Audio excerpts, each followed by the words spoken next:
আজকে কোনো অন্য টপিকে কথা হবে না। আজকে জাস্ট ভিডিওর টপিকে কথা হবে।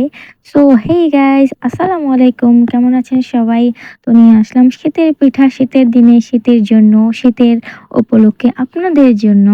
সো প্রথমত দেখা দিচ্ছি কিভাবে যে ভাপা পিঠার এই যে উম আ কি চাউলের গুঁড়িটা কিভাবে প্রসেস করতে হয় এখান থেকে দেখে তোমরা যারা পারো না তারা শিখে নাও।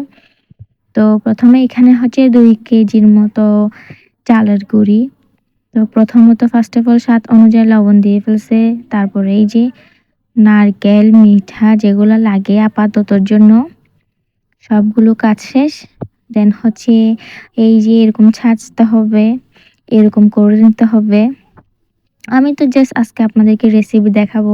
কারণ এটা পুরোটা আমি করি নাই। আমার বাসার মানুষরা করছে, মানে আমার বোন, আমার চাচী শাশুড়ি ওরা করছে আরকি। আমি জাস্ট ভিডিও করে আজকে আপনাদের সাথেই শেয়ার করব কিভাবে এটা প্রসেসিং করা হয় আর নিজেও শিখতেছি আরকি। তো এই যে দেখাই দিলাম প্রথমে কিভাবে এটাকে বানাইছে। তো এই যে কত সুন্দর করে হচ্ছে একেকটা করে মাশাআল্লাহ, মাশাআল্লাহ। শীতের দিনে শীতের পিঠা ভাই খাইতেই আলাদা একটা মজা লাগে। তো আপনাদের থেকে কেমন লেগেছে বা জানাবেন। আর হচ্ছে দেখা হয়ে যাবে নেক্সট ভিডিওতে, ততক্ষণে ওয়েট করেন।